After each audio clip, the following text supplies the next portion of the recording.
अखिलंदा कोटि ब्रह्मांड नायकी का अस्तित्व नहीं है।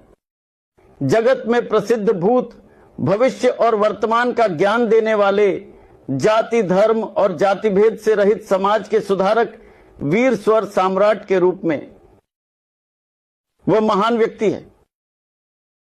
श्री विराट पोतुलूरी वीर ब्रह्मेंद्र स्वामी जी के चरणारविंदों को पहले नमस्कार करते हुए विश्वकर्मा, वर्तमान में पहले विश्वकर्मा के नाम के बारे में, उनकी उत्पत्ति के बारे में के सामने कहने की हिम्मत कर रहा हूं।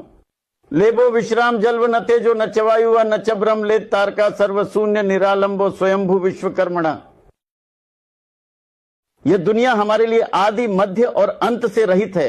ऐसा कोई व्यक्ति नहीं है जो नाम, रूप और क्रिया से परे हो, सगुण और निर्गुण पूजा करने वाले एक महान व्यक्ति। इस सर्व सृष्टि के लिए जगत का कर्ता विश्वकर्मा है। ओम विश्वकर्मा किस नाम में?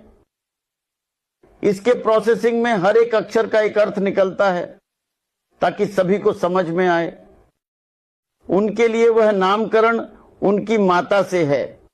इस तरह बाहर आकर हमें जो प्रक्रिया दी जा रही है वह यह है कि विद्युत का अर्थ आकाश में देखने पर भी आकाश ही आता है। चंद्रमा आकाश में घूमने वाले हैं।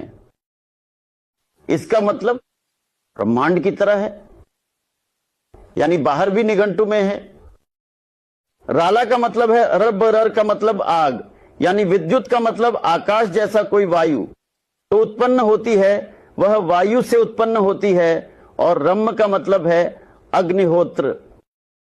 अब विश्वकर्मा की पहली बात यह है कि माधव मतलब लक्ष्मी का भाई है, यानी लक्ष्मी का जन्म स्थान।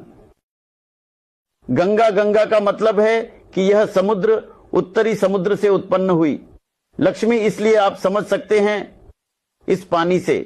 कर्मभूमि कैसे है? इसका मतलब है कि काकू इष्टके का मतलब है कि कूजड़ू जैसे उत्पन्न होने वाला जो भूमि से उत्पन्न हुआ कुग्राम है, यही कर्मभूमि है। यह पंचभूतात्मक पृथ्वी, आपस, तेजो, वायु, आकाश। फिर जब हम अपनी भूमि को लेते हैं तो यह पंचभूतात्मक विश्वकर्मा के 5 चेहरे हैं। आरंभ उद्धरण। हड्डियां क्या है? यानी पृथ्वी, जल, अग्नि, वायु और आकाश, ये 5 मुख्य तत्व हैं। वह इन पंचभूतात्मक पंचभूतों से अलग नहीं है। वह सर्वज्ञ और सर्वेश्वर है। सर्व जानी शर्मा पंचभूत 3 पंचभूतात्मक हैं। आत्मा, परमात्मा, जीवात्मा और पर ब्रह्म